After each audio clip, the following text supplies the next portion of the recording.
1000 மிருகங்களோடு நின்றாலும் புலி தனித்து தெரியும். தனித்து நின்றாலும் 1000 மிருகங்களோடு நிற்கிற திமிரோடு அதான் புலி. அதான் புலி.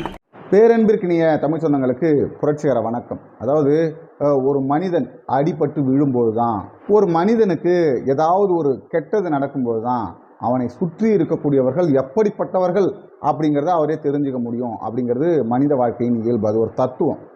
அதுதான் இன்னைக்கு நமது அமைச்சர் செந்தில் பாலாஜி அவர்களுக்கு நடந்துக்கிட்டு இருக்கோ அப்படின்னு நமக்கு தோணுது. இந்த ஊப்பிங்கெல்லாம் செந்தில் பாலாஜியை காப்பாற்றுவதற்காக கதறுகிறார்கள். அதாவது இந்த அமைச்சர்கள்லாம் போய் செந்தில் பாலாஜியை காப்பாற்றுவதற்காக அறிக்கை விடுகிறார்கள். அதெல்லாம் ஒன்றுமே இல்லை. இது சாம்பிள், ஒரு ட்ரெய்லர். இது அமைச்சர் செந்தில் பாலாஜி மீது எடுக்கப்பட்டது ஒரு முன் நடவடிக்கை. இது ஸ்டாலின் வரைக்கும் நிற்கும். அப்படிங்கிறதுனால தான் அனைத்து அமைச்சர்களையும் அங்கே அனுப்பி உடனடியாக அறிக்கை விடுங்க, உடனடியாக போய் பேசுங்க, உடனடியாக மருத்துவமனையில் போய் ஒரு கூட்டத்தை போடுங்க அப்படின்னு சொல்லி அனுப்பி விட்டது. இன்றைக்கு நமது முதல்வர் முத்துவேல் கருணாநிதி ஸ்டாலின் அவர்கள் அதாவது செந்தில் பாலாஜிக்காகவே உருகிறதெல்லாம் அவர் மீது இருக்கிற அக்கறை இல்லை, தனக்கான ஒரு பாதுகாப்பை ஏற்படுத்துவதற்கான ஒரு செயல் திட்டம். அவ்வளோதான். எதை வச்சுரா சொல்கிற அப்படின்றீங்களா? ஒரு கூட்டம் நடக்குதுங்க, ஒரு கூட்டம் நடத்துகிறாங்க கோயம்புத்தூரில். அது மிகப்பெரிய அளவில் அமைச்சர் செந்தில் பாலாஜி அவர்களின் கைதை கண்டித்து, பாஜகவை கண்டித்து, அது கூட்டணி கட்சிகள்லாம் சேர்ந்து இந்த சனாதனத்தை வீழ்த்துவதற்காக ஒரு கூட்டத்தை நடத்துகிறாங்க. அவர்களுக்கு எச்சரிக்கை விடுவதற்காக ஒரு கூட்டத்தை நடத்துகிறாங்க. அந்த கூட்டத்தில் திமுகவுடைய டிஆர் பாலு அவர்கள் பேசுகிறாருங்க. எப்படி பேசுகிறாருன்றதை பாருங்க. இருக்கு அந்த அடையாளம் அப்படியே இருக்குது அப்படின்னு சொன்னால் அவர் ஒரு வேளை சரியாகி வந்துடுறாருங்க. அமைச்சர் சரியாகி வந்துடுறாரு.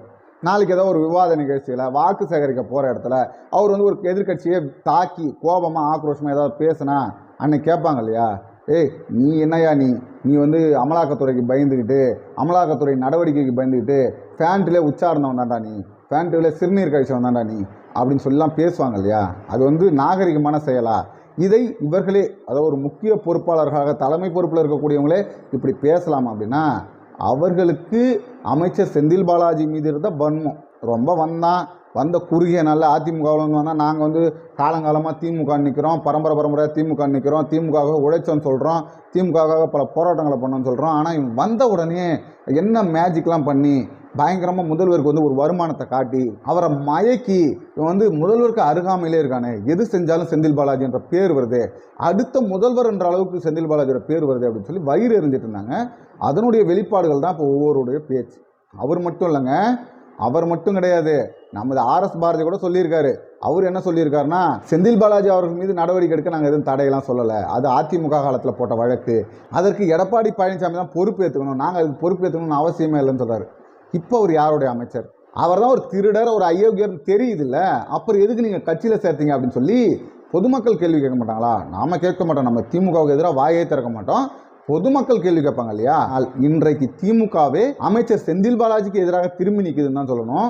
இன்னைக்கு முதல்வரின் பயம் என்னன்னா, அமைச்சர் செந்தில் பாலாஜி அவர்கள் வாயை திறந்துடக்கூடாது, அதனால தான் காவேரி மருத்துவமனைக்கு மாற்றுறாங்க. இதில் குறிப்பிட்டு சொல்லும்படியா இன்னொரு விடயமும் இருக்குங்க.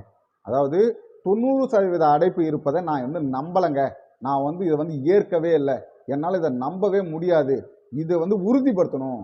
எய்ம்ஸ் மருத்துவமனையிலேருந்து மருத்துவர்கள், மத்திய புலனாய்வுத்துறையின் மருத்துவர்கள் அவர்கள் இதை உறுதிப்படுத்தணும்.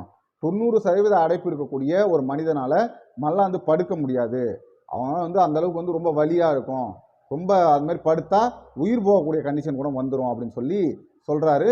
ஓப்பன் சர்ஜரியே பண்ணாலும், அதாவது நீங்கள் அறுவை சிகிச்சையே செய்தாலும் அதை வெளிப்படையாக பண்ணணும், டிரான்ஸ்பரண்டாக பண்ணணும் அப்படின்னு சொல்லி சவுக்கு சங்கர் அவர்கள் ஒரு அறிக்கை விட்டுருக்காருங்க.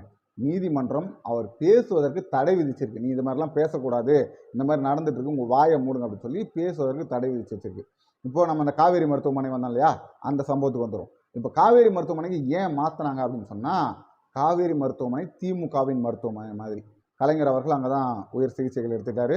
நம்ம முத்துவேல் கருணாநிதி ஸ்டாலின் அவர்களுக்கு ஏதாவது ஒன்றா காவேரி மருத்துவமனைக்கு தான் சேர்ப்பாங்க. அதிமுகவுக்கு அப்போல்லோனா திமுகவுக்கு காவேரி. அப்போ அதிமுகவுக்கு ஜெயலலிதா அவர்களுக்கு நடந்த சம்பவம் நமது அமைச்சர் செந்தில் பாலாஜிக்கு நடந்துருமோ அப்படின்ற அச்சம் பல பேருக்கு இருக்குது. அதில் ஒரு சிலர் சொல்கிறாங்க, செந்தில் பாலாஜி மிகப்பெரிய ஒரு சாணக்கியங்க, அவரை யாராலும் எதுவும் செய்ய முடியாது, அரசு மருத்துவமனையிலிருந்து எனக்கு ஏதாவது ஒன்று ஆயிடுச்சுன்னா அதுக்கு அரசு மருத்துவர்கள் பொறுப்பேற்றுவாங்க, அதே காவேரி மருத்துவமனைக்கு மாற்றியது திமுக தான், அங்கே எனக்கு எது ஆனாலும் திமுக தான் பொறுப்பு, அந்த பழி தனக்கு வந்துவிடக்கூடாது என்பதற்காகவாவது திமுக எதையும் செய்யாது அப்படின்னு இவர் நினைக்கிறாரு. நல்லா தெரிஞ்சுக்கோங்க, ஒரு ஆட்சியில் இருந்த ஒரு முதலமைச்சருங்க, மிகப்பெரிய ஒரு ஆளுமையாக அனைவராலும் போற்றப்பட்ட அம்மையார் ஜெயலலிதா அவர்களையே சாய்ச்சிட்டாங்க, ஒன்றுமே இல்லாமல் பண்ணிட்டாங்க. இவரெல்லாம் எம்மா துண்டு அப்படின்னு தான் கேட்க தோணுது.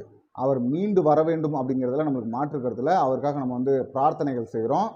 ஆனால் திமுக தன்னை காப்பாற்றிக் கொள்ள, தான் எந்த பிரச்சனையிலும் சிக்கிக்கொள்ளாமல் இருக்க, எந்த எல்லைக்கும் போகும்ன்றதில் மாற்று கருத்தில் அடுத்தது ஒரு நல்ல காணொலியில் உங்களை சந்திக்கும் வரை உங்களிடம் வந்து விடைபெறுவது உங்கள் அன்பழகன். நன்றி.